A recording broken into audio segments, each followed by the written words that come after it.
Flowcrest Media Group presents a CMG podcast. Keys to the City. Keys to the city, baby.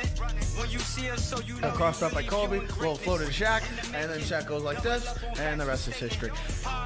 Pay attention. Don't tell me what to do, Devil Woman. But speaking of those Lakers, hold on, stun. But I didn't make my. I said Denver's gonna win. Yeah, you did. You said that. There's no other show like that. Clovercrest is doing great things right now. Streaming everywhere. Let's get goodbye to all your worries about tax planning, investment troubles, and any confusion when it comes to managing your finances and money. Here at Rocky Hill Accountants, our team has a combined 35 years of experience and will help you do it right. We're dedicated to your needs and will deliver on a result that is professional and trustworthy. Our firm is large enough to offer a full range of professional services, but small enough to give you the individual attention that you deserve. Our business portfolio includes thousands of prepared tax returns for individuals, families, partnerships, businesses, and more. The team at Rocky Hill Accountants are also thoroughly trained in tax laws and procedures. We have the ability to represent taxpayers before the IRS when they arrive at collections, audits, and appeals. This allows us to offer our accuracy and audit guarantee to tax clients. Please visit our website at rockyhillaccountants.com or give us a call at 860-257-4238 to schedule an appointment.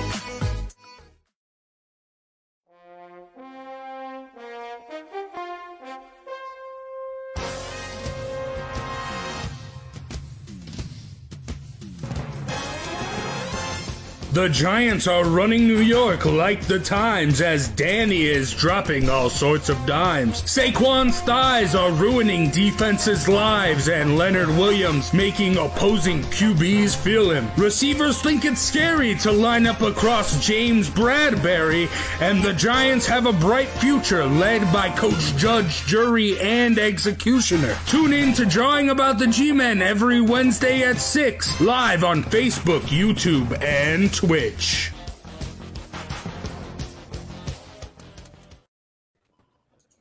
Hello, ladies and gentlemen. Welcome to Drawing About the G-Men, Giants Football Podcast. I'm Big Jace, joined by Joe Guire, Sean Scanlon, and King Zay. And the Giants, 0-3. Disappointing, another last-second field goal loss, this time to the Atlanta Falcons at home. As you can see, I'm sporting Bruins and Jazz stuff because it is on to the next season for me. Let's go. My Utah Utes suck. The Giants suck. I'm just looking forward to the winter sports. Let's go. NHL preseason already started. NBA preseason starts on Sunday. Let's go. I'm still going to watch the game, still going to root for the Giants, but all my hopes and dreams have been crushed. Joe? Ladies and gentlemen, he snapped. He's finally snapped. Yep. Listen, I hate to say this, but this was the Giants' best game of the season. Plain and simple. This was a much improved Giants team. Listen, they won the time of possession. They had more yards. They actually held Atlanta. I know it didn't seem like it, but to 5 out of 13 on third down. It seemed like all 5 were at really important junctions. And kept them on the field, but they actually did a really good job. So this, again, to me, comes down to too conservative a play calling. You're not a good football team. You've got a lot of offensive weapons in a defense that seems like when it spends not as much time on the field, actually plays well. So you would think that this team would take more chances. Again, you've got nothing to lose, right? If the Kansas City Chiefs in a playoff game will have Matt Moore run a sweep on a 4th and 3, I think Daniel Jones can throw on 3rd and 10. It's time to really open things up here and see what you have, because what's the worst that's going to happen? You're going to lose again. The Giants' upcoming schedule is brutal. I mean, brutal. And it's hard to find a win in there. It really is. But I think this team is getting closer to where they need to be, believe it or not. These last-second losses are, I don't know about you guys. I mean, you knew they were going to lose, right? I mean, you could almost predict the 17-14 about midway through the fourth, that's how it was going to play out just like Washington the week before. Giants' first team, by the way, in history to lose on game-ending field goals in back-to-back weeks. So, like you said last week, Zay, taking losing to like a whole new level. Like, there's losing, and then, hey, look what we can do. And it's certainly frustrating, but you can't fault Daniel Jones. Saquon Barkley looked better. You know, I just think there's so much more that the Giants can do with what they have. They've dug this massive hole.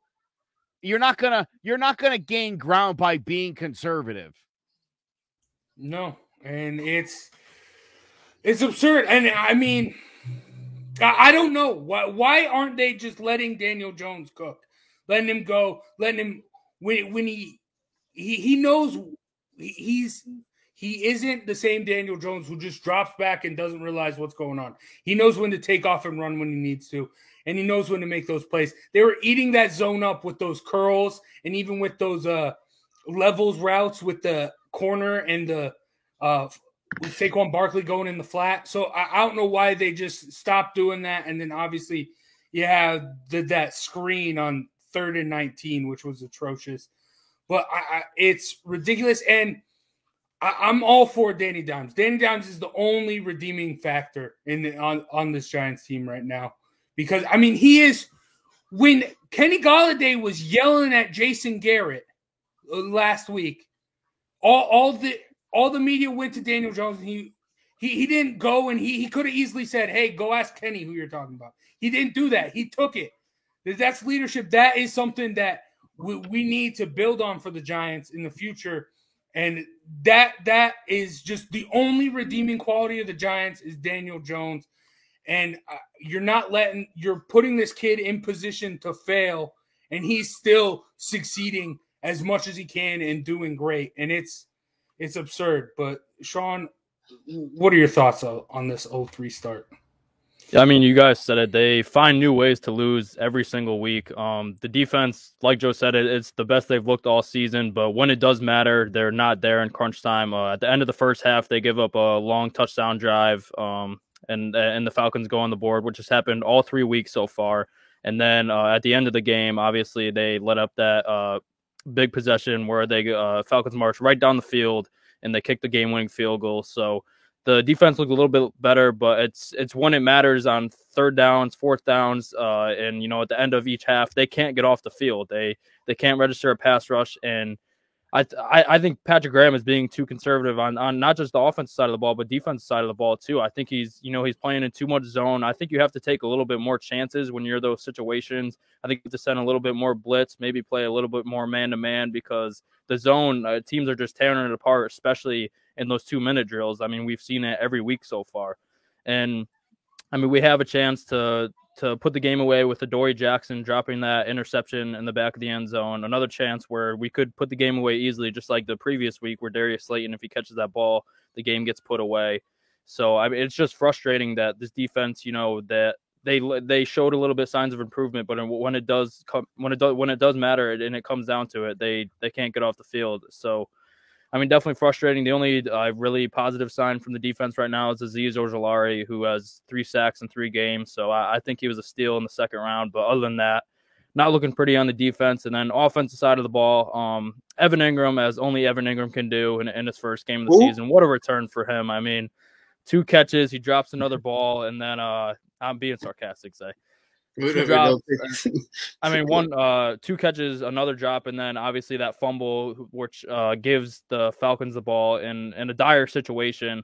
So it's super upsetting. And like Joe said, I knew they were going to lose right on that last possession where Daniel Jones gets sacked and he fumbles. Luckily, he recovers it. But when it goes to 3rd and 19, right then, I was at the game, unfortunately, because I had to show love for Eli, but they couldn't get it done on Eli's day. But, so when it went to 3rd and 19, I was like, I've seen this story before. I've watched Giants football my whole life. They're going to lose this game, and not surprised that they did, obviously. Unfortunate. But offensive side of the ball, I've been decently surprised with. Like Jay said, I think Daniel Jones has been great this season, probably the best player on the team. Sterling Shepard, before he got injured, was looking great. And And Saquon Barkley, like Joe said, this is the best game he's looked so far. He finally got in the end zone. He got involved in the passing game a little bit too, which was nice to see.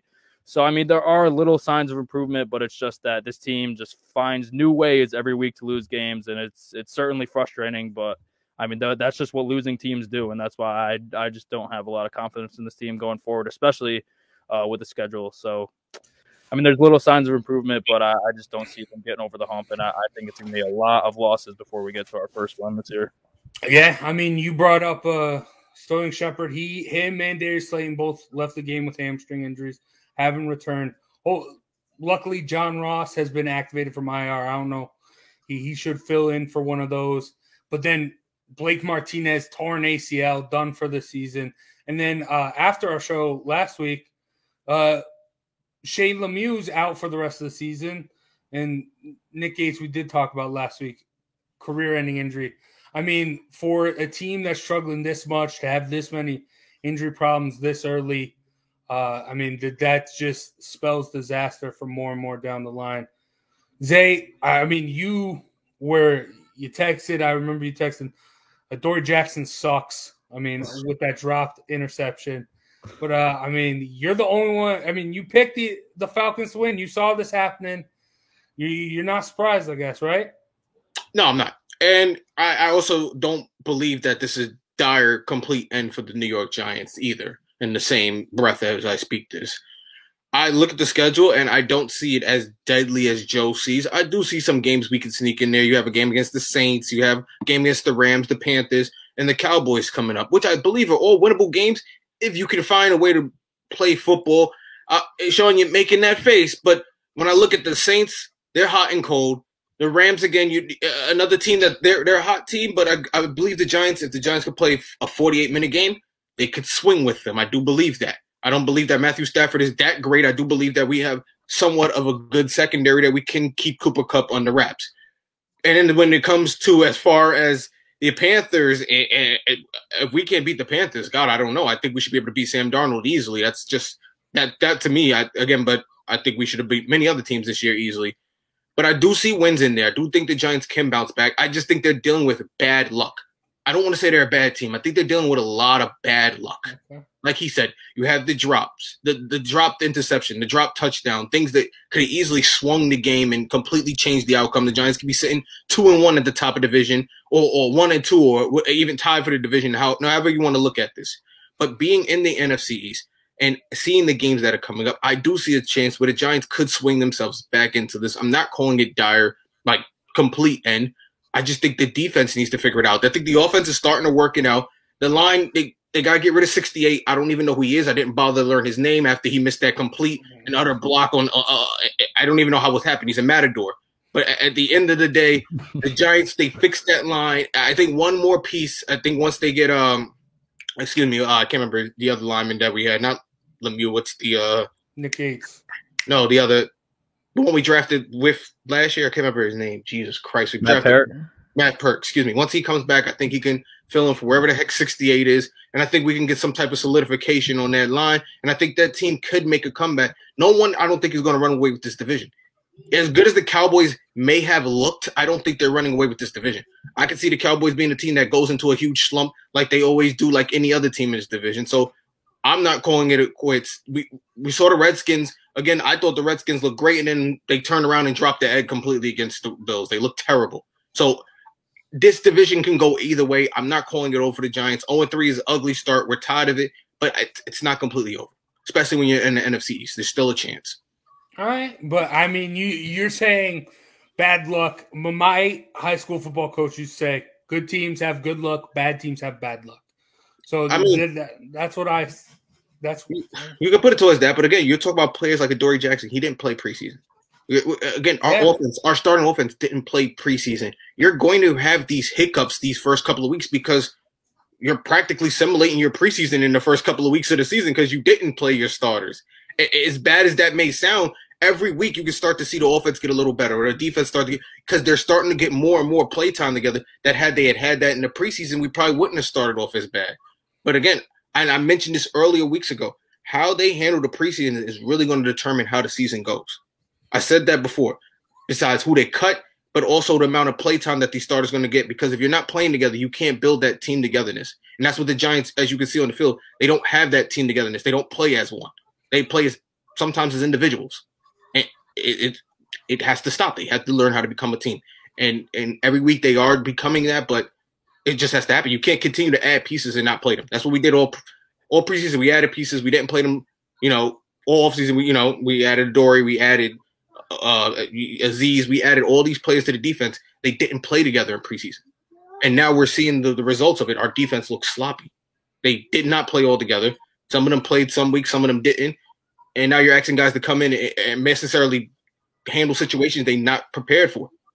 You can't simulate situations in practice. We say this all the time. This is why these make games are so important. These preseason games are so important because that intensity can never be replicated in practice. It just never can. You're never going to go that hard against your teammates. So I think the Giants this is going to be a week by week thing. And again, we've seen the Giants where they've gone on. They started bad and they go on 5-game win streaks. These are the Giants. I'm not ready to call them out yet. I do see something here. I get where you're coming from, but man, the Falcons, dude, the Falcons. Like sometimes you got to go to the lowest low before you go up, bro.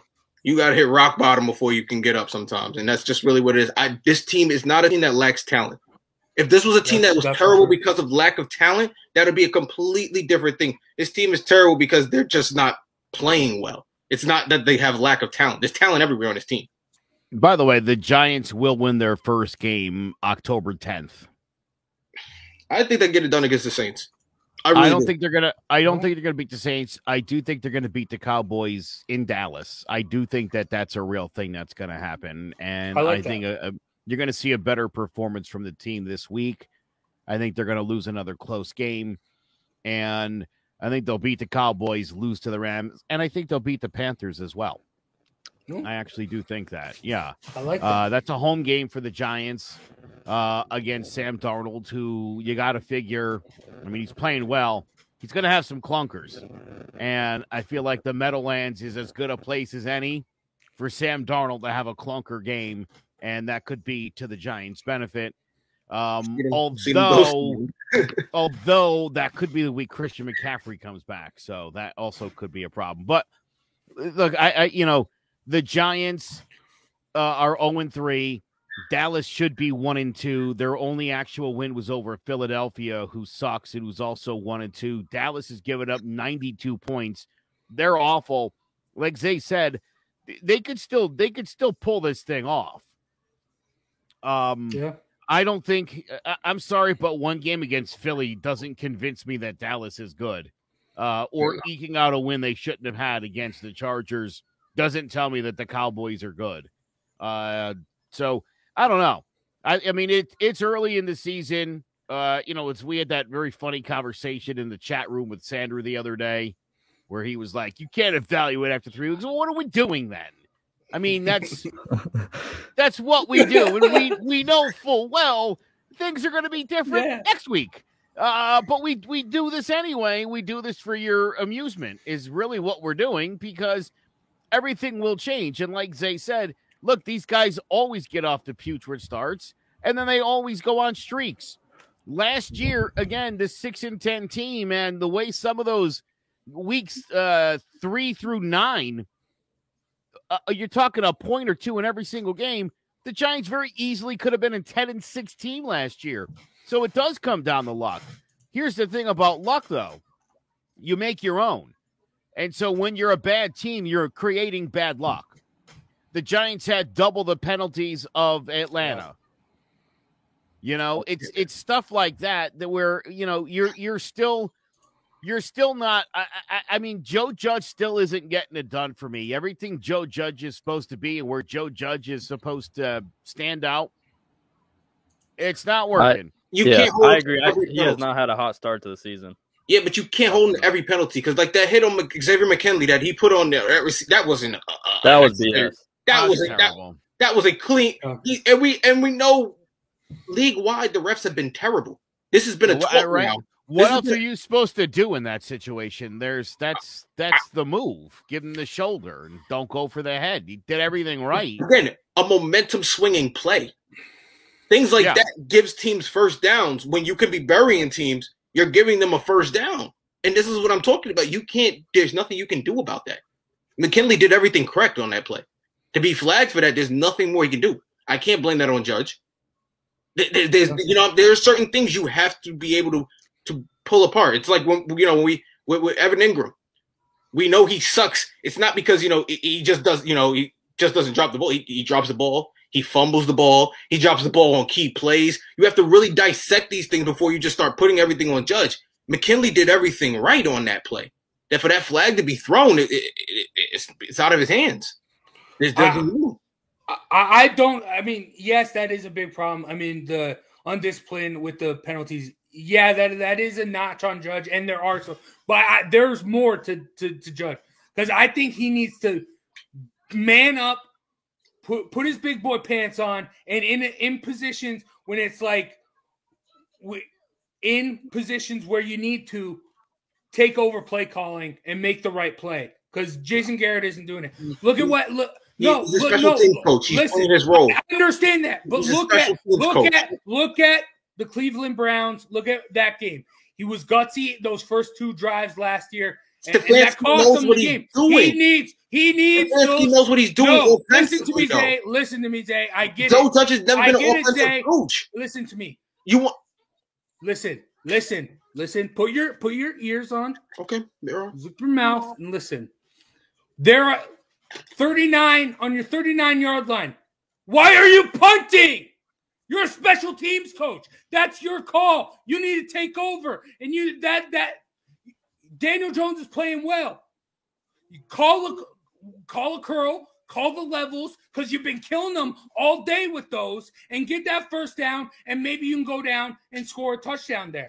No, you need Joe Judge, that when he takes over play calling, look at the Cleveland Browns game last year. He made those risky plays, going for it on 4th, not taking the field goals. And that's what cost them, but you need to be able to mix and match it. So you need to be able to use the conservative play calling when you need to with Jason Garrett, but you also need to make those calls, make those big calls with Joe Judge. And because right now we're blaming Jason Garrett a lot, but then when Joe Judge does take over, he's going to make these gutsy calls and end up costing us the game, and we're going to blame him. I think they need to figure it out, cohesion, and figure it out, not just on the field, because you're right, Zay. A lot of cohesion on the field is an issue, but within the coaching staff. Joe Judge coming out and saying, hey, I understand the play calling's been crap, but I'm still going to stick with everyone, and there's going to be the one calling the plays. No, you are the head coach.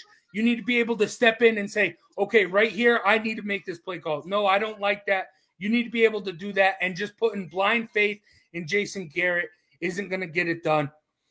I disagree, Jason. If they wanted an offensive coach, they should have hired Eric Bieniemy. They shouldn't have hired Joe Judge. They wanted offense, they should have hired Bieniemy. They hired Joe Judge knowing that he wasn't going to be his great offensive mind. I'm not saying they needed an offensive coach. I'm saying you need to step in and make the decision. They didn't hire him with the intent of him calling the plays. This is why he hired Jason Garrett. You cannot now go back on. Like I said, if you wanted an offensive mastermind, you should have went and signed Eric Bieniemy. That's what you should have done.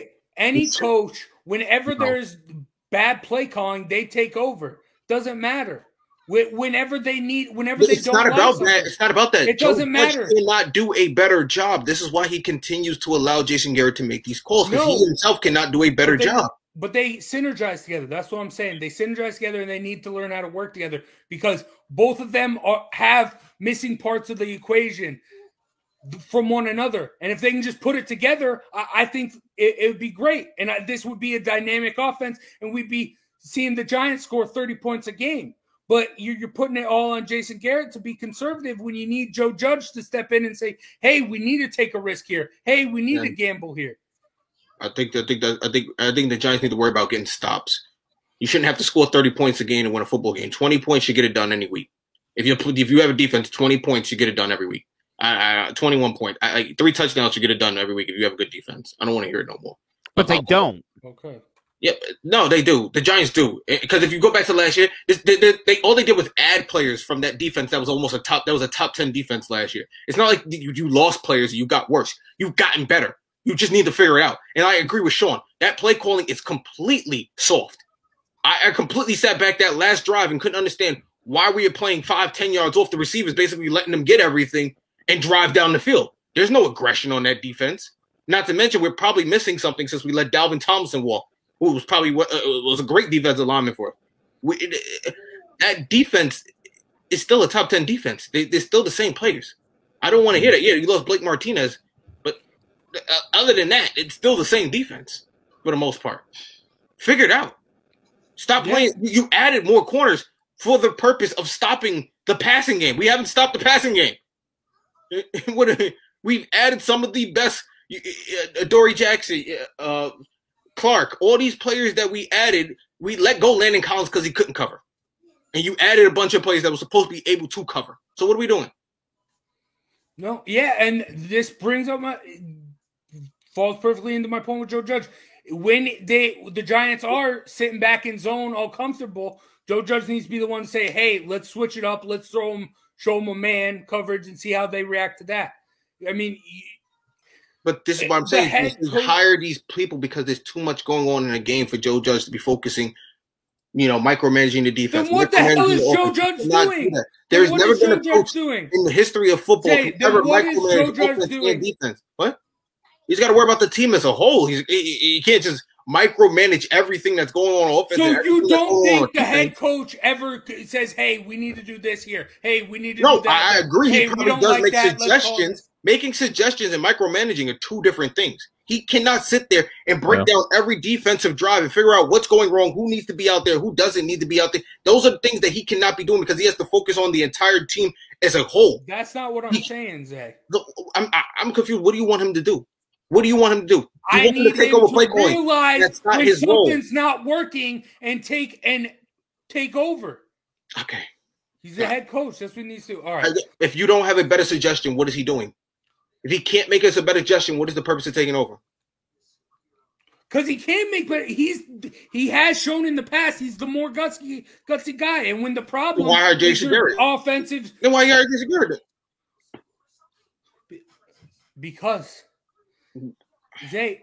every team, we're just running around in circles here. I'm in the belief that he understands that Jason Garrett is better at calling offensive plays. Yes. That's why he continues to allow him to do this. But you feel he's better. Obviously, he doesn't. I'm not saying he's better, Zay. I'm not saying he's better. I'm saying that there's times where you need to take over and just change up like when you're doing something. You're working on something, right? Say you're working on something, right? You're working on a project. And you're like, oh, I'm frustrated. I can't figure this out. Hey, why don't you come over here? Now you call over your friend. Hey, why don't you look at this? Maybe let's get a different set of eyes on this to see what the problem is. Making a suggestion is what I said. Like that's one thing. Making a suggestion is one thing, but can't. That's what I'm saying. I'm not saying micromanage, Jay. We're going around in circles, Jay. Let's put a pin in this. Let's move on. Let's talk about week 4 against the Saints. Big game, uniform game for the Giants, showing off the new white pants, but a big game for the Saints. Their first game back in New Orleans since Hurricane Ida. Big game for them. Joe, can the Giants get it done? But if not, Ovi's got a question. Do you think the Giants can overcome an 0-4 start? To do what? To do what? Win the Super Bowl? No. Win this crappy division? Man, maybe. I hate to say it. Let's see how Dallas looks couple of weeks from now, and then after they play the Giants, and then I'll let you know where we're at. Again, I think this Giant team is close. You got to just learn how to win now. You got to and again, I would start with trying to keep my offense on the field late in games and not trying to score and kick it to my defense with a $120. That is not a recipe for a victory.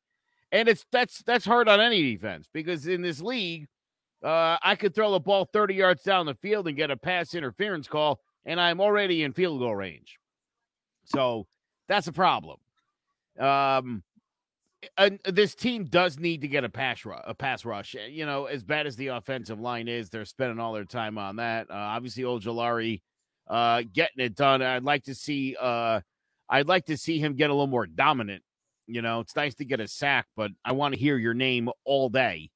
And not for personal fouls. So let's see where this team goes. They are getting better. There's no denying Daniel Jones is a good quarterback. People can bite me if they don't think so. This guy's been disrespected for way too long. He's the best quarterback in New York City right now, that's for sure. And I think if the Giants can figure out how to not blow it in the final minutes, these guys will be all right. Again, this team should be 2-1 and in first place. And I'm tired of saying they should be, because they're never, but they're on the door. It's not like they're getting blown out, and it's not like they don't belong on the field with anybody. No, yeah, right. And to your Daniel Jones point, all those people that say, like, Daniel Jones isn't the guy, like this and that about Daniel Jones, what else? What do you want him to be? Like, he isn't Aaron Rodgers. He isn't Patrick Mahomes. He can't go out there, sling it for 50 yards and 50 times and throw for 500 yards and win you a game. He's a system guy. Like, he can, you run him the football. He can run the football great. He can find the targets great. He can throw it long. But you still need to run the football with him. You still need to get everything else going around him. Like, these past 3 weeks have shown he isn't an Aaron Rodgers. He isn't a Russell Wilson. He isn't a Patrick Mahomes, because he can't single-handedly go out there and win games against these mediocre teams. But that isn't Giants football. So I don't know what these guys are thinking or talking about, because Eli Manning never came out and threw for 500 yards and 8 touchdowns and just dominated a game like that, because that's not Giants football. So I don't know what I don't understand how, after at least these 3 games, anyone can still have some sort of malice towards Daniel Jones. But back to this game, Sean, how do you see it playing out? Big fat L is what I see coming. I mean, I want to be hopeful about this team. I really do. Going into the season, this is the most hope I've had since 2016. But I mean, after the first couple of weeks, I just don't see it happening. I mean, our most favorable games in the schedule were all at the start of the season, our first 3 games, and we weren't able to come away with wins in any of those. I mean, this is a really tough stretch that we're going into. I understand you guys don't think the Cowboys are great, but the way our defense is playing right now, they'd hang up 35 on us easily, and there's no chance that we're putting up those points. So, and with the Saints, I mean, they have one of the better defenses in the league right now. They've been getting after the passer. I'm pretty sure they lead the league in interceptions, and they're right there in takeaways. They take the ball away, and luckily Daniel Jones has been good with taking care of the ball. But I mean, there's other guys on the team that obviously, wink, wink, Evan Ingram, talking to you, give up the ball like it's their job. So, I mean, I just don't see it ending well. Jameis Winston, Joe's favorite MVP candidate. I think that he's going to end up tearing up the secondary. And we saw it last week with Cordell Patterson. Alvin Kamara is just a 10 times better Cordell Patterson. If you think that we had trouble with him, what do you think Alvin Kamara is going to do to us? I just don't see it being pretty.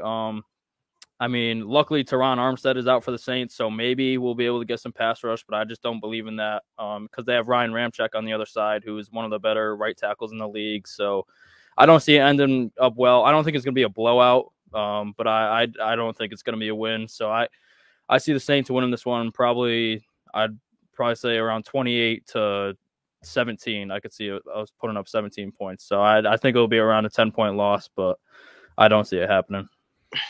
All right, Zay, you were just saying how you weren't too sold on the Saints. So can the Giants go in and get it done?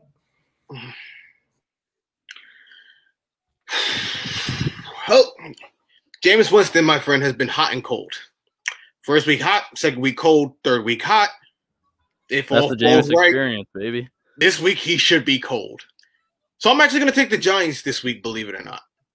And I'm only taking the Giants because I believe Jameis Winston will be cold this week, and I think the Giants may get more possessions than they normally get and should be able to pull this off. And I don't think the defense will be on the field at the end of the game.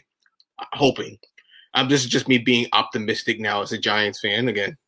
But no, I do think the Giants can win this game. Like you guys said, I think Daniel Jones has been getting disrespected. The man's a baller. We seen it on that run play where he just ran over the goddamn linebacker like he was a corner, and he, and like Sean mentioned, not to bring it up, he's throwing ridiculous numbers with a terrible line. He didn't have the legendary running backs that Eli Manning might have had behind him, whether it was the Thunder and Lightning trio or whether it was Tiki Barber or somebody behind him. And not to mention that was a very solid offensive line for the Giants between those Eli Manning years because we knew everybody's name on that line. That's how solid they were, So for me, I think the Giants, I think they pull this off. I think they pull this off. I think this is a Winston game. I think it comes down to him playing better, and I don't think he will play well.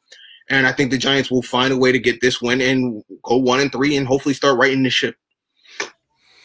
Yeah, I like it. I actually do think I know I was dramatic about the Giants, and I'm very upset with how they played. I do think they kind of match up well as far as defensively. I feel like defensively this might be sort of a get-right game because I feel like the best thing has been the corners have been getting burned. And I don't see Jameis Winston – I mean, he doesn't have no Michael Thomas. I mean, he doesn't have those great wide receivers. He's going to look to get it to Alvin Kamara, and I think our linebackers have been playing all right. I think they're going to be able to slow him down. You can't shut down a guy like Alvin Kamara. So I do think the Giants can keep it close that way, but it's all just going to come down to the play calling. And will Jason Garrett give Daniel Jones the reins to be able to let him loose? I mean, nope. I don't know. And who's starting linebacker now? Tay Crowder, right?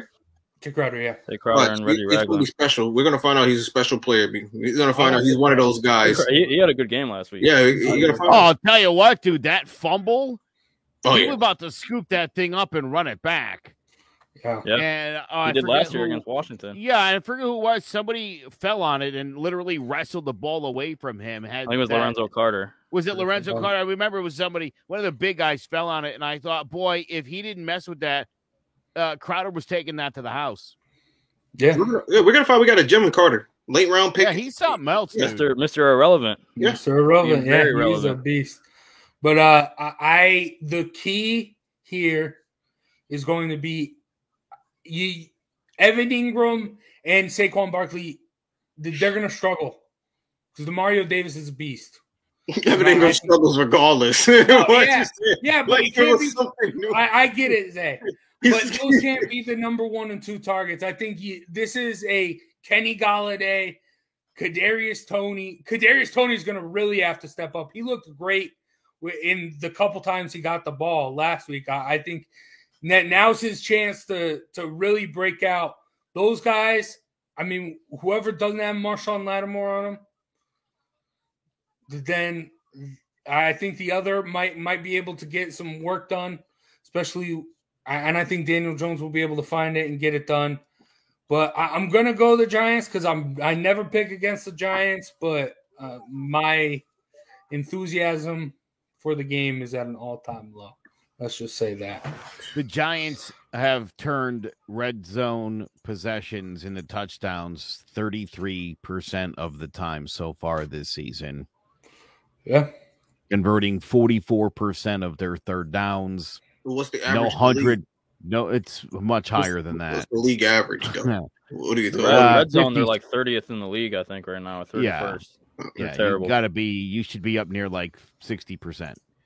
At least in the 50s. Well, you can't run the ball. Teams are expecting to pass. It just makes things a little harder to do when so. Well, mix it up. Get Kadarius Toney involved. Run trick plays. Do end arounds. Everybody and when you have else the most predictable play caller in the league, it's tough. Again, right? I told you about the play call situation. You should have hired Bieniemy. You wanted a play calling mastermind. You should have hired Bieniemy. That's what you should have done. If this continues, I think we should just fire Jason Garrett and give the reins to Freddie Kitchens. Freddie Kitchens can't be worse than Jason Garrett right now. Can't be. That's a good point. And enough with this Bieniemy stuff because I get it, but there's a reason why you say you get it. He'll go to a team. He'll go to a team like the Eagles. Listen, He'll fire their coach. to me. He'll get Listen to me, Watson. Zay. He's like Josh McDaniels. Okay. He's all set up. He gets an interview every offseason, but he's not going to take it because he's waiting. He's going to take over when Andy Reid's done. He wasn't offered a job. He would have took the Giants job if he was offered. He wasn't offered a job. He was interviewed. He wasn't offered. That's the difference. Josh McDaniel was offered jobs by multiple teams that he turned down. He even accepted a job and then ended up going back to New England. Bieniemy wasn't offered anything. He was interviewed, but he was never offered. So that's the difference. Why do you think he wasn't offered? Something in that interview came up that showed that he had a lot of loyalty. The guy who's took the team, he offensive coordinator for 2 Super Bowl teams now.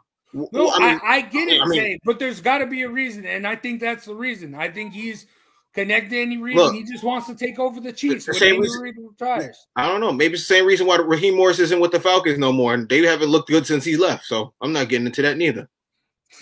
All right. Yeah, you're not wrong. But, all right. Now, let's take a quick break, and we will be right back to talk about other news around the league. It's been a pretty wet summer in Connecticut, and that means more mosquitoes than ever. If you didn't have your home service for mosquito control and find you're spending most of your time outside swatting those little pests, you are in luck. Mosquito Shield of Central Connecticut provides the best value in mosquito control services because of how they treat your yard using the Mosquito Shield tailored treatment system. They don't use a fixed schedule or an identical product, one-size-fits-all service program because you can't control mosquitoes on a set number of sprays or visits. Unlike the competition, Mosquito Shield of Central Connecticut will service you for the season, whatever it takes to provide superior results. This promise has awarded them an industry-leading consumer retention rating of 90%. Visit MosquitoShieldCT.com to schedule an appointment with Wade DeCesare and enjoy the rest of your summer mosquito-free. That is Mosquito Shield. Go to MosquitoShieldCT.com to check them out. And I know the summer's coming to an end, but they don't just have Mosquito Shield. They also got Tick Shield. And when the leaves come down, you know the ticks are going to be out. So make sure you give them a call then, too, during the fall. But now let's talk about what's going on around the league. And we had a big conversation in our CMG Sports group chat on Facebook about who was the best rookie so far this year. And I in my opinion, no one has really stood out. No one's really taken the reins. No one's really come out of the gates like Joe Burrow or Justin Herbert has last year. So my question is, which rookie QB has a chance to break out later on down the season? Joe, I know you're going to talk about your boy Mac Jones, so let's just get it done over with. Listen, I think we need to clear something up here, right? Like, Mac Jones is a good quarterback. He wasn't good because he had good receivers in Alabama. He wasn't good because Nick Saban was his coach. He was good because his accuracy is off the charts. It's on par with the best guys in the NFL. That's the kind of accuracy that this kid has. Okay? He's a smart dude. He's going to be successful. Now, is he going to be the best of the bunch? No. Is that the question? Yeah. Who's going to break out? Look, Justin Fields is supremely talented. I don't know what he's going to do behind that atrocious offensive line. So I don't know where that breakout's coming. Trevor Lawrence looks awful. He's overwhelmed. They're asking him to do too much. Again, terrible offensive line. Justin Wilson, honestly, I'm almost at a point where another week or two, he's a mistake. Exactly. There's no chance for success for Lawrence or Wilson this season, period. And Trey Lance isn't even playing. So this is going to come down to Fields and Jones. And I'll take my chances with Jones because he's on a much better team. He's in a much better situation. He's got protection. He's got weapons. So I like Mac Jones to break out because I think Mac can be developed in a better way. Listen, they had him throw the ball 51 times last week. He threw 3 interceptions. It didn't go well. No. As a game manager, he's fantastic. When you're asking him to do too much, And none of these guys right now is capable of that. So, Yeah. again, I think the guy who's most primed to finish this season well and make the playoffs, possibly, is Mac Jones of the Patriots. No. Jesus. Zay, you're shocked? Yes, I am. I'm totally shocked by that take. But I'll let Sean go first before we get into it. So, all right, Sean.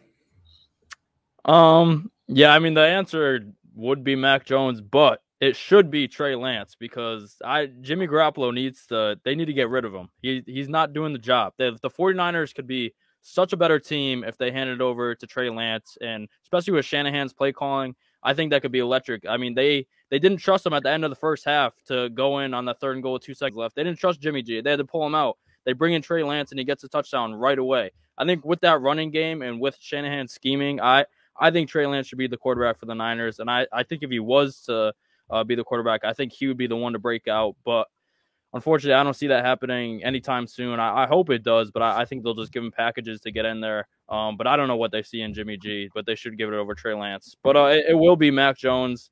All right, Obi, but it should be is the key. What I said, Mac Jones. I think he has the highest floor. Obviously, he doesn't make a ton of mistakes. Like Joe said, he's a game manager, and I think he'll do well in New England. But I think the other guys, not this season. I think down the line, later in the careers, will obviously do better. Not Zach Wilson because he's on the Jets, and that's not going to go anywhere but south. But Trevor Lawrence, I think that once they fire Urban Meyer, he goes to USC. I think he'll be in a better spot. He's definitely got to do better with his selection. I mean, he has 7 interceptions in 3 games, which is god awful. He's got to be better with throwing the ball downfield and being more safe with the ball. And Justin Fields, like Joe said, Matt Nagy is an absolute idiot. I mean, given he wants this dude to die out there. He really, I mean, he wants Andy Dalton back in there as quick as he can because he did nothing to help out Justin Fields. Obviously, Justin Fields is supremely talented, but he doesn't. The only receiver he has is Allen Robinson. He doesn't have his offensive line is terrible, so I don't see it happening until they fire Matt Nagy. It's not going to work out. Same thing with Trevor Lawrence, and like I said with Zach Wilson, the Jets, they're the Jets, so we know how that's going to end. So for right now, I'd say Mac Jones, but it should be Trey Lance. They got to get him in there. Let me say one more thing about Justin Fields. I don't think Matt Nagy and company even know what to do with this kid. I don't even think they understand. It's like giving a 15-year-old a Ferrari. I don't think that they have any idea. They don't have the weapons. They don't have the support for this guy. It's a tough situation for Justin Fields because, again, if you're talking talent, he's by far the best of the bunch. But given where he is and given who his coaches are, if there's a breakout, it's not going to be later this season. It's going to be when there's a new head coach in 2022. Well, I agree with both what Sean and Joe are saying to an extent. With everything they're saying, they're not saying anything wrong, but Justin Fields will be the quarterback that breaks out, and it will be because Matt Nagy won't be here after a couple more weeks. I think we got one more week, and then he will be fired. Yeah, like Rissa says, he will be fired at the end if he loses this week. So I think Justin Fields will be the one to break out. But I do believe we're looking at the wrong side of the ball to be looking for breakout rookies, and I think that's part of the issue with this year. I think we've been blessed with some really good rookies over the last few years who have come out better than most rookies do. Because you got to remember, if you're tanking for these people, you're on a pretty bad team. That's why you're getting this quarterback in the first place. So you don't expect these players to have great years like these Burrows have been having and Herberts have been having. I think we have to look defensively, and I think we have to look. Micah Parsons might be that person who's going to be the rookie of the year. He's had the best year by far of any rookie I've seen so far this year. They moved him to a pass rushing position, and he looks like a dominant force. So I think we got to lower expectations on this quarterback situation and realize quarterbacks need to develop in the NFL. It's going to take more than 1, 2, 3 years for them to learn. And I think that we just got to come to that exception. I think, like I said, we've gotten lucky with these couple of, like the Herberts, the Burrows, these quarterbacks who have come out and been really, really good. That's just not everyone. It's not going to happen. We've seen it with our own quarterback, Daniel Jones. It's taken him a while to develop, and he came out not too long ago neither. So I think it's going to be probably defensive this year for a breakout rookie. I don't think it's going to come on the offensive side of the ball. I just don't. All right. I mean, I said this in our group chat when we were having it. I think the wool was pulled over our eyes with these quarterbacks because we took the need for so many teams as quarterback for quarterbacks as there are so many good quarterbacks. And I do still think that all 5 of the first round quarterbacks can still make an impact and still be starters in this league. But I agree with you, Zay. There obviously is some development that needs to be done, and it's going to take some time. But to answer this question, which rookie QB has the best chance to break out later on down the season? Oh, I said yeah. Justin Fields, I think as far as just QB play, I think Justin Fields, but with Matt Nagy there, it's rough. I think if he can get his legs going and just honestly say screw Matt Nagy and do his own thing, I think he can really break out and be just based on play. He needs to do that. He honestly needs to do that. He's a rookie. I don't care. He needs to do that because he will die if he doesn't. Like Joe said, Matt Nagy's out there trying to get this man killed. Just having him drop back and just eat sacks after sacks. It's ridiculous.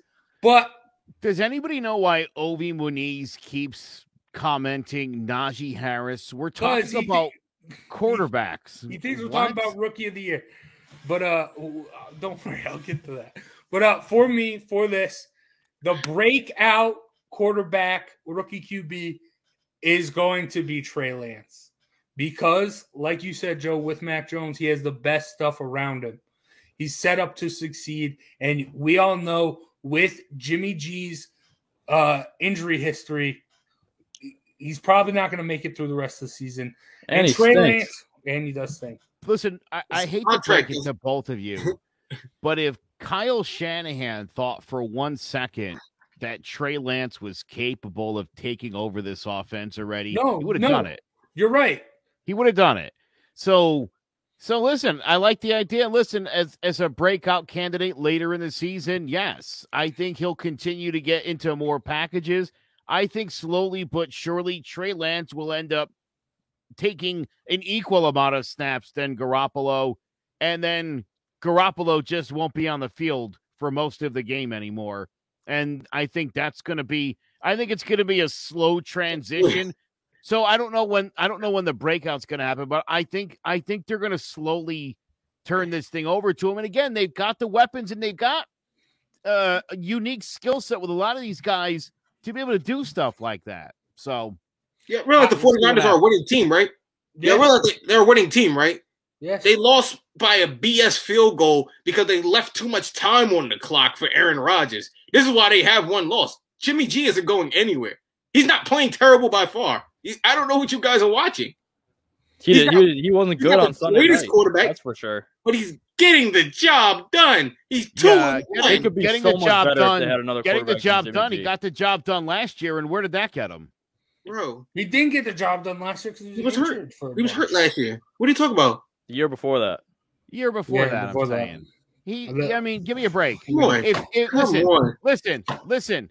He got carried by his defense and running game. Yeah, bro. If they had a 100 passer rating in 2 of the 3 games he's played, he's thrown for over 200 yards. Then why did they trade up and spend the third overall pick on a quarterback? Then why did they pay Jimmy G so much money in part of the plan? Same team that paid him a ton of money to come there in the first place? It's about the same team that paid him a ton of money to come there. Trey Lance is ready to take over this offense full time. And you're seeing with Wilson and Lawrence, not a great idea to throw him in from day one if you can ease him in. It could be a year or two. They told Jimmy G before the season, it's not going to be taking over. It has to be. As soon as he's ready, you mentor him, you do your thing, and you can stamp your ticket to wherever you want to go next season, Jimmy. He's not Patrick Mahomes. You are not about to do this for 6 weeks and be 5-1 and pull Jimmy G for Trey Lance. That is not happening.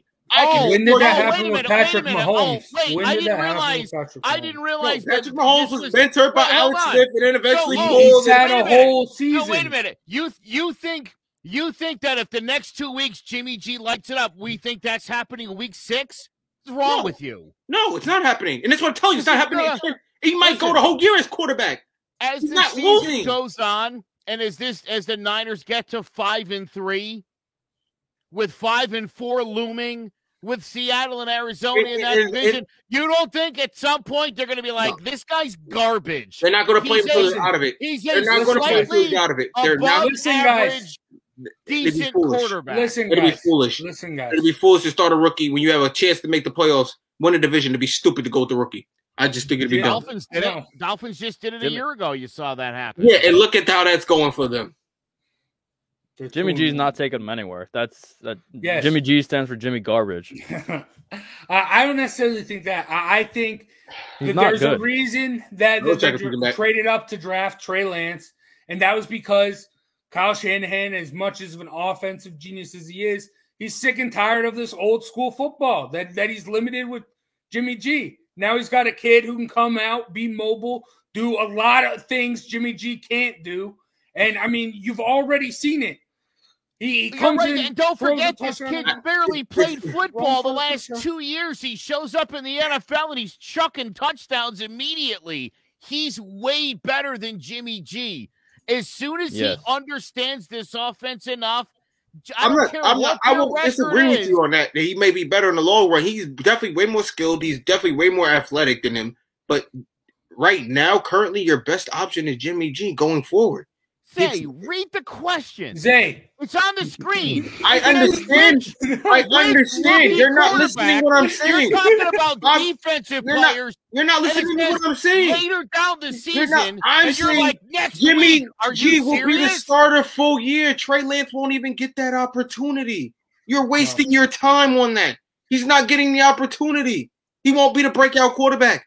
It's Bro, he's already getting. What are you talking about? Bro, he He's comes in for a couple of gadget plays. He's no more than Taysom Hill right now. They didn't draft him to be a gadget play guy. They drafted him to be the starting quarterback. They might not have drafted him to be that, but that's what he is right now, and that's what he'll be probably for the rest of the season. He's right now, that is what he is. He's going to come in as long as they are in playoff contention. Don't you think if right now the Jets could be running Zach Wilson in Wildcat packages, or because he's awful. He's awful. And I said he was going to be awful. And you said they were going to win the division. Well, yeah. You said they were going to win a division. Well, you two took the obvious picks of the Bills, so I had to throw out somebody. Say the Dolphins or the Pats. Those are both better than the Jets. He hates Tua. Why would he pick the Dolphins? And he hates the Patriots. Lack of better conversation. He backed himself into a corner and he had to take the friggin' Jets. It was ridiculous. I apologize. Y'all took the two Brought it on front to yourself. I didn't want to be the one to take the third one. Be wasting our time here. What are we on the show for? We all gonna pick the same shit. All right. Before we move on from this, I do want to say there's a reason Jace is wearing a hat. Yes. You want to be next? Yeah, and tune in to Throwing Jabs to figure out why. Yeah, please do. Saturday morning, 10 o'clock. It's well worth it. I'll even run some video back. Of a bet that I didn't even make. That Jace, for some reason, you already did it? Yeah. But so tune in for that. But before we move on from this, I gotta say, Jimmy G taking them to the Super Bowl, that's all great, but that was where Kyle Shanahan saw what Jimmy G was, and just a field manager system guy who can just barely get it done. He can't win you a game. That's why you go out and get a guy like a Trey Lance, who can be that mobile. And what is Tom Brady? I get it. What is Tom Brady, the greatest quarterback to ever play? By a team that what is he? He's nothing more than a system quarterback. I get it, Zay. I think he proved that wrong with the Bucs last year. No, he's not running the ball. We're not running no options with Brady. We're not running read options. He is more. He's your pocket passer. He's proof that you don't need a Mahomes. System quarterback. He's a system quarterback. He plays in the system. No. You couldn't be any more wrong. And he's proof that you can still win with a pocket passing quarterback. So what is your idea of a system quarterback? The idea of a non-system quarterback is a guy when the play breaks down like a Patrick Mahomes. He breaks the whole thing down, does whatever he wants. He throws it behind his legs, under, the system guy sticks to the play. The play don't work, you throw the ball away. That's Tom Brady. There's nobody open, I throw the ball away, move on to the next play. Same definition. Like, you got those two mixed up. First of all, if that is what it is, I want that. I don't want my quarterback just chucking the ball between his legs. That works. That works. It worked for the Chiefs. Hold on. Slow down. That works when it's on ESPN's top 10 plays. How many times does he throw the ball between his legs and it doesn't make its way on his Sports Center? Give me a break. Give me a break. Throw the ball away, and let's go 2nd and 8 here. We'll be fine. But that's Jimmy G. Right? That's what you're getting. That's a guy who's going to stick to the play. He's going to stay on schedule. That's a Kyle Shanahan doesn't like that. Kyle Shanahan doesn't want that. I'll take it in New York. Kyle Shanahan is an innovative offensive mind, and he wants to branch out and have a mobile quarterback. So we'll see. I do think Trey Lance is in the best situation to break out and maybe even win that Rookie of the Year. And because Ovi was so adamant about it, will a QB get Rookie of the Year? Probably not, right? No, it's going to be Micah Parsons. I just said that. But I don't know. There's a defensive and offensive Rookie of the Year. I think Mac Jones has a chance to be the Rookie of the Year if the Patriots make the playoffs. If the Patriots win 10 games and get into the postseason, it means that he's put up decent enough numbers. Look, and I think he would get it. And I think it would be ironic if he won it when obviously everybody was so high on Trevor Lawrence. Jamar Chase is playing well too. Don't sleep on Jamar Chase. He's playing really well at the wide receiver. We got to remember there's still other positions out there other than quarterback and that can run Rookie of the Year, offensive Rookie of the Year. Yeah, I was gonna say either Jamar Chase or Najee Harris would probably be my guess. You don't want to say anything nice about Mac Jones before the show ends? Say no. I mean, he's been fine. Like I said, I think he's got the highest. No, not you, Sean. Not you, Sean. You're all right with him. I'm from New York. You will never hear me say anything good about Boston. You're all right with him. Never. Yeah. I learned my lesson with Mac Jones. I learned my lesson. But yeah, he did. And plus, he beat my Notre Dame. I don't ever want to speak about Mac Jones. I learned my lesson. I just think it's funny that he literally laughed at my opening take, then agreed with it, and is the same guy who picked the Jets to win a division. I don't know why you're laughing at me. I don't like it. It's a little mocking. I don't understand it. And you've said way worse things on this show than anything I said tonight. All right. Let's move on. Woo, that was intense. But I will say, I agree with you, Zay. It feels like there are a lot more rookies defensively making an impact more than there are offensively. But we'll see. Who knows? Maybe Chuba Hubbard will break out during Christian McCaffrey's injury. We'll see. But all right, let's move on to best bets. And there we go. Sean and Zay tied for first, 2-1. And settle down. It's like the Cowboys are 2-1. They're 3 weeks into the season. Let's not get crazy. Hey, that's still first, Joe, and we're still tied for last. Also, Sean's name should be over Zay's name because it should be alphabetical. Let's just say Sean 2-1, Zay 2-1. Yeah, why is Joe such a? You know what it is. You know why Joe's hating? Because me and Sean were playing in an important match this week that Joe just had to watch again, and that's why because he made promises that he couldn't keep on his end. That's why he's upset. If you want to go that far, but Joe, congratulations on your 2-1. Things are going to change this week because Jason's going to get into them, and I have the perfect pick for this week. Well, all right, you have a perfect pick. Let's go. And that would be Tampa Bay. Yes, I have Tampa Bay. Yes, they're going to destroy the Patriots. Yes, they are. They're not going to lose. Tom Brady's going to go back home. He's going to rip New England apart. And then he's going to come back to the sunny side of Florida and act like nothing ever happened because the New England Patriots aren't nothing without him. And that's just how it will be and continue to be. Mac Jones or not. So, 3-1. Bring it on. He's muted. Yeah, you muted yourself. I would like to point out you texted me Patriots -7. So I'm sorry. I'm sorry. But all right, because I was confused. I was like, what? Apologize backwards. You know what I meant. I agree with this more. Yeah, I mean the Bucks -7, Patriots. Joe, can Mac Jones keep it close? No. Listen, let me be clear about some things here. I think Mac Jones is better than the other quarterbacks right now. I don't think Mac Jones is going to the Hall of Fame after 3 weeks, right? I don't think he's going to beat Tom Brady. No, I'm just saying right now, if I had to start somebody in my fantasy team, it would be Mac over Fields or Lawrence or Wilson. That's it. We'll talk about this again in a couple weeks, and we'll see where we're at. We'll revisit it. No, Mac Jones will play well, and he'll do a couple cool things. And midway through the third quarter, they'll be making the comparison between Brady and Mac Jones. And then Brady will throw 3 straight touchdowns, and the game will be well in hand at that point. It'll be like, I don't know, 42-10, and they'll stop that nonsense. And they'll let Mac Jones just be Mac Jones, and Bill Belichick will be happy to stop answering questions about how great Tom Brady is, as if somebody's waiting. Somebody seems to be baiting Bill Belichick to be like, Brady, he's not that good. And it's just not going to happen. Just stop asking about it. How's your relationship with Tom? Do you hate him? No, he's great. I love him. Let me ask that question a different way. Is there a way you want to spite Tom? You want to see Tom die on the field, And Belichick's like, no, I like him a lot. He's great. Did a lot of great things for us. We had a good time together. When he left, you just were like, hey, I'll talk to you on the phone about it. I mean, what? Like, stop the drama about this. No. Tom Brady's great. Bill Belichick's great. They were great together. You know who else was great together?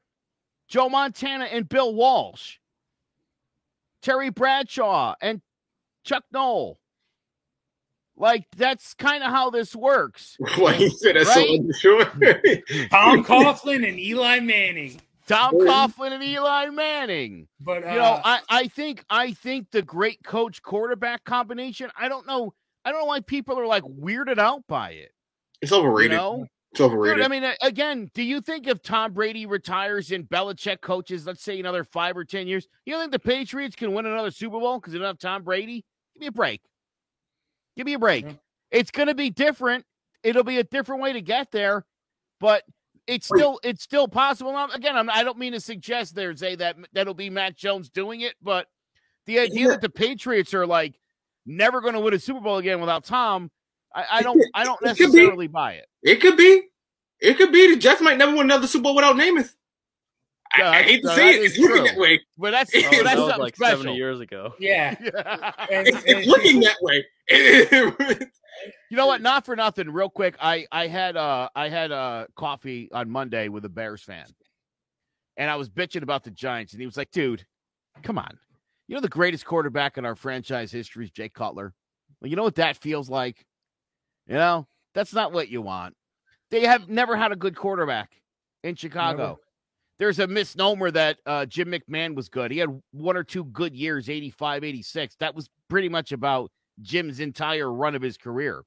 Mike Tomczak or Jim Harbaugh Sid Luckman is probably the best Bears quarterback ever. That's a guy that played in the 50s. So, the Giants can be upset, but, you've had amazing talent on your football teams. You've had a Phil Simms and an Eli, and now a young Daniel Jones showing a ton of promise. We were talking about running backs. I mean, look at the Bears. Since Walter Payton, Matt Forte, there's been a handful of guys that have had a couple, but no one's had a sustained run. They didn't have thunder and lightning. They didn't have a Tiki Barber. They haven't had that. We've been spoiled with these great things. So could be a lot worse, is all I'm saying. Yeah, but to bring it back to this game, I don't know where I got off on that tangent. My apologies. Yeah, I mean, we'll get to the Bears in a little bit, but I do think Mac Jones could keep them close in this game because it is going to come down. No, listen. Jay, Sunday it's going to listen. Please listen to me while I speak. The secondary for the Bucs has been terrible.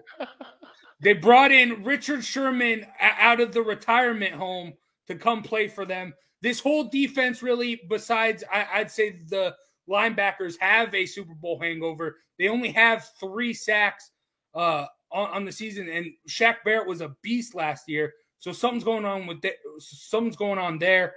So if they can't pressure Mac Jones and they give him time, and they will force him to throw 50 times again, like last week. But I mean, the secondary struggling, so he can light up that secondary and he can keep it close. But I mean, that's not Mac Jones. You can't throw for 50 yards. So I mean, 50 times a game. That's what he'll have to do, and I think that's what the Bucs are going to try and do. But so I do think Mac Jones has the ability to keep it close and can, but I don't see it happening. But Sean, how do you see this game playing out? Yeah, it's gonna be an interesting game, definitely. I just have a weird feeling that the Patriots are gonna cover. I think that the Bucs are gonna win, but I just think that it's gonna be a close game. I think that it's been hyped up all week that and like you said, the Bucs defense hasn't been that great. I mean, they haven't been rushing the passer. They've been banged up in the secondary. They've been giving a lot of yards and points. So and the Pats defense could be somewhat stingy. So I think this could be not like a super low scoring game, but I think it'd be relatively low scoring. I think that the the Patriots will keep it within 7. I could see the Bucs winning this one 31-24, or it might be a push. I think it will be a push, but I just don't think it's going to be a blowout. So I expect a good one. It will be interesting to see how the fans react to Tom Brady coming back. I think they'll give him a warm welcome. I mean, they should after giving them 6 Super Bowls, but you never know. So it'll definitely be fun to watch, though. All right, Sean, we were just talking about the Bears. You don't think they're going to get it done at home against the Lions? No. The Lions, I mean, they've been playing pretty decent ball. If it weren't for NFL record last week, 66-yard field goal, they would have beat the Ravens. They held tough with the Packers for the first half, and then the week before that, the Niners, they gave them a good fight. They obviously came back. They only ended up losing by 8, and with the Bears, I mean, we saw that their offensive line can't protect for Justin Fields. The Bears don't even know who their quarterback is going to be this week. Matt Nagy said that there's a chance that all 3, Nick Foles, Andy Dalton, or Justin Fields. So he's just an idiot. He doesn't know what's going on. He doesn't know who his QB is. It's between 3 guys. That's a good way to put it. and the Lions are underrated. They have a pretty good defense. I think that they'll get after the quarterback, obviously, and that Jared Goff doesn't have a lot of help from his receivers, but they have a really good running game with DeAndre Swift and Jamal Williams. So even if the Lions do end up losing, I think it's going to be a really close game. But I think the Lions are going to get the first win of the season. I think that they'll end up, winning. I'd take them on the money line probably, but I think Lions +3 would be a good bet. So I just don't believe in the Bears at this point. And Giants, us as Giants fans should be rooting for that, because if the Bears suck this year, we have a chance of getting 2 top 10 picks or maybe even top 5. So. Got to root against the Bears every week, and I think it will happen this week. Are you assuming the Giants are going to lose that much? They're not. It's not going to be pretty. Wow. I mean, it's hard to not when they're 0-3 right now. It's hard to not. The schedule only gets. They have the toughest remaining schedule in the league. You're talking about a division where you can win it at 8 games. But you realize that there aren't all division games left, right? No, I'm aware of that, but you realize the rest of our division is trash too, right? I don't know. The Cowboys aren't that bad. Obviously, they'll blow it in the playoffs. I believe that, but they're gonna win 10+ games this year. I think we're giving them way too much credit. Like Joe said, they should have blew that game against the Chargers. All right, and then they took it to the defending Super Bowl champions, lost in the last second there. And, I mean, they still beat the Chargers, and then they beat the crap out of the Eagles. Their offense is explosive, especially with them using Tony Pollard. And they lead the league in takeaways right now. They might not have a great defense, but they take the ball away, which is good for them. Trayvon Diggs looks like a superstar. Their pass rush, even with DeMarcus Lawrence gone, has looked good with Micah Parsons playing DN. So, believe me, I hate the Cowboys more than anything in this world. But to think that they're not a good team, to just say that just because you're a Giants fan I think that's literally just said the Buccaneers defense has fallen off. They're still on a hangover. So if you go back to week 1, the Cowboys' first game, they lost to a Buccaneers defense that probably wasn't playing their best football. So you got to throw in that. So you lose to that still team. The Buccaneers. You win against a slop of a team against the Chargers that you probably should have lost. You probably, what was that, 17-14? You think the Chargers are a slop team? Chargers aren't that good of a team, bro. They're not that good. I think they could be way better, miles better than what they should be. They're not that good. I'm sorry. What? They're not that good. Put a I think you're just trying to make up any excuse to crap on the Cowboys. Defense, you're not that good, bro. I don't want to hear it, bro. Dallas' defense is lousy, bro. No, listen. Speaking of the Chargers, I got the Chargers. You're gonna lose that -3. No. You want to know why? Because I don't see the Raiders coming into Los Angeles and beating Justin Herbert. What a callback right there. That's the only reason I had to laugh at that one. That was a good one. Oh, and Justin Very, Herbert very well done, Jay. great. That was a good one. Brilliant. Oh, the 3-0 Raiders, though. Oh man, keep your phone. No, I do think the Raiders are. I mean, they're good, but I don't see them as a 4-0 team. I don't see them keeping it up. And Justin Herbert just had a big game last week. Big win against the Chiefs. I think he continues to roll and gets it done at home. You guys see it any different?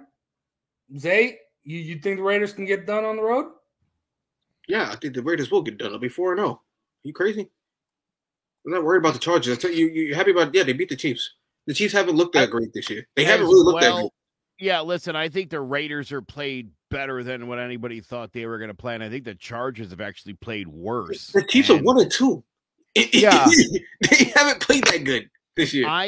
I suspect the Chargers will turn things around, and the Raiders aren't going to go 17-0, so they are going to have to lose some games. And I think because of the week end that Jace just had, I would love for this to happen. I would love for the Chargers to win this football game so that Jace could be right. That's how I feel. Hey. I won't. Regardless of the weekend I had in college football, in my best bets, in my MMA picks, I'm still the king of fantasy locks, and we'll get to that. But Joe, still going against the Jags? Yeah. That's a safe bet. What are these SpongeBob Square picks? Let's just pick the team that can't throw the ball at all. Hey, how about one of these come through for me before we start calling them SpongeBob SquarePants picks? Because so far the Jags have actually played pretty well. I feel like the Bengals, though, I wasn't necessarily sold on Joe Burrow. Last couple weeks, I definitely feel like I could put some faith in this guy. And, I think he lights Jacksonville up, and I think they win this game by a couple scores. Yeah, all right. I mean, so much so your fantasy lock is Joe Burrow. Just continue just chipping away at the Jags. The only way they're going to win is if Joe Burrow lights it up. And you're right, Zay. Jamar Chase has been fantastic. Certainly looks like he could be the rookie of the year. But speaking of fantasy locks, while I'm doing terrible in all my other picks, damn, I am killing it here. 30, I had 20-something points. Came in second behind Tom Brady. I'll take that. And I had Aaron Jones, now Josh Allen. Dude, what a wild pick for you to go with Josh Allen. Wow, it was a ballsy move. I got Josh Allen against Washington. They picked Washington as a best Washington's bet. given up 92 points in 3 games. Their defense is terrible. I picked Washington to cover, not necessarily win. let's not throw it out there like that. All right. Okay. I'll guarantee this week I don't got a SpongeBob score pick. But Zay, dude, that was unlucky. Christian McCaffrey getting injured. That's not unlucky. That's Christian McCaffrey luck. I should have known better myself. I knew it was a matter of time before he got hurt. I just didn't know when. I've said he gets hurt every year. It's just a matter of time. Weren't like week 1 we arguing that like about Christian McCaffrey okay, and Saquon? Hey, y'all told me he never gets hurt. He never gets hurt. Oh, thanks, guys. Yeah, I picked him and he got hurt. We were worried about Saquon not making it through the season. You know what the sucky part is I actually have McCaffrey in 2 of my fantasy leagues.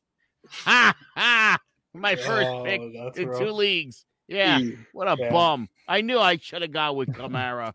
All right, now the reigning fantasy locks champ. will continue to be the Fantasy Locks champ as Rob Gronkowski visits the Pats. He's been Brady's best target, especially in the red zone, leading in receiving touchdowns for the Bucs. And now, I mean, I'm a wrestling fan. And, I mean, the face, Tom Brady getting all the cheers. Yay, you brought us a bunch of championships. Yay, that's all cool. But I'm here for the booze. I'm here for the heel. People in New England, people in Boston hate Rob Gronkowski because of the way he exited the team. So I expect I don't think that's true. Brady. They do. They do. Trust me. I got friends in Boston. They all told him. Is Gronk going to play? Yeah, he will play. You sure he's injured? Oh, yeah. He got He was injured last game. He left the game last week injured. He'll get it done. He'll be there. It's Patriots season. And if not, I'll give you guys a catch-up week. It's okay. But, yeah, I got Gronk getting it done on the road. I hope he plays now. 2 touchdowns. Thanks for the catch-up week. We needed it. Yeah. All right. Scoring us. Now, let's go, Sean. Davante Adams against the Steelers. Your second time picking a wide receiver against the Steelers. Stephon Diggs didn't work out too well week 1, though. Yeah, so my best bets have been good. My fantasy locks for the second year in a row have been terrible. I can't pick fantasy locks. It's not my specialty. So I tried to think outside the box with Daniel Jones last week. Didn't work out for me. So I'm going right back to a SpongeBob Square pick. The Steelers secondary has been terrible this year. Davante Adams has only gotten better each game, just as the Packers offense has, and Aaron Rodgers. So I think that will continue this week. I think that they're going to throw all over the Steelers. So hopefully I get back into this fantasy lock race. But knowing my luck, Davante Adams will have 2 catches for 18 yards probably. But I'm going to give it a shot. So Davante Adams, let's get it done, bud. I hope not. I have him in fantasy. But speaking of SpongeBob Square picks, I don't necessarily think that's too much of a SpongeBob Square. The Steelers, they still, while they don't have TJ Watt, they still got Minkah Fitzpatrick. So, and there's more time to get the ball downfield, though. Yeah. But all right. Speaking of SpongeBob Square picks, Zay, Tyreek Hill at the Eagles. It's not a SpongeBob Square pick, and I think this is wrong. The Chiefs are 1-2. They have the same record as the Eagles. They easily could lose this game. And Tyreek Hill he didn't have a great game so far. His fantasy points have been, they've been up and down. So I wouldn't say this is a SpongeBob Square pick. I would say this is I hope it works for me. He doesn't get hurt this time pick because last week was rough. 6 points was rough. It was early he went out, too. I had to watch the rest of the game and realize I was going to deal with this on Wednesday. So, yeah, let's hope he just stays healthy. And I don't think this is that easy of a pick to make. I don't think it's that cutthroat. It's not like Rob Gronkowski against the Patriots. That's a square pick. He might not even play. What? Healthy is a square pick, but yes, he might not play. Healthy, that's a square pick. They don't have anybody that can guard him on that team. I don't think they have anybody that can guard any receivers on that team. Yeah, so the SpongeBob Square pick would have been Tom Brady. But I like the heels more than the baby faces in wrestling. So I went with the heel in Rob Gronkowski. But all right, that is going to do it for John About the G-Men this week. Thank you guys for watching. Thank you guys for listening. We got some fun games. I mean, there's a bunch of good games. We talked about the Pats and the Bucs. There's also the Rams and the Cardinals undefeated teams going at it. So that should be a fun game as well. So we got a lot in store, and we'll talk. And I mean, the Giants. I mean, that's going to be rough. But Giants game. We win one coming this week. Win one coming. Okay, let's hope so. Let's get it done. 1-3 next week. Let's go. Next week we'll be coming in 1-3. Let's hope right back in the division. Right back in the division. 1-3 will probably be a second place. Oh my goodness. I don't know if I can 0-4. There's a good chance we could be in second place at 1-3. I'm just saying. This division is terrible. Yeah, but all right. Thank you guys for watching. Thank you guys for listening. Thank you to Mosquito Shield for sponsoring today's episode. Make sure when you sign up for them, tell them that John About the G-Men and Clovercrest Media sent you. That's going to do it for myself, Big Jace, Joe Aguirre, Sean Scanlon, and King Zay. that's going to be it. Also, make sure you check out CMG Sports NFL pregame, where we replay this show along with all the other college football shows to gear you up right before kickoff. So make sure you check that out as well at all the streaming platforms that you can find us at, Facebook, YouTube, and Twitch. So make sure you check that out. Thank you for watching. Thank you for listening. And we'll see you next week for more John About the G-Men. Peace out.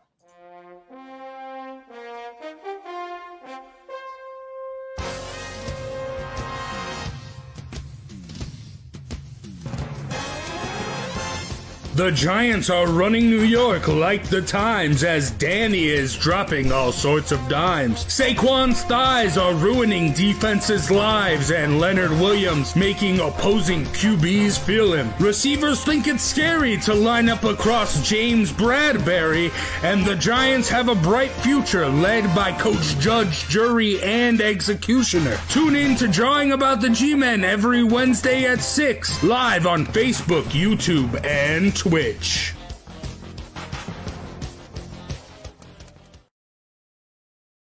Hello, my name is Joe Aguirre. I'm the president of Clovercrest Media Group, and here at CMG we have a wide variety of podcasts, including sports shows like Keys to the City, The Roll Call, Throwing Jabs, All Four Downs, and Jawing About the G-Men, and great true crime shows like Sticky Week, Crimes and Consequences, Ivy League Murders, and Burn, the unsolved murder of David Eichmann. You can find all these podcasts and so much more by visiting ClovercrestMedia.com.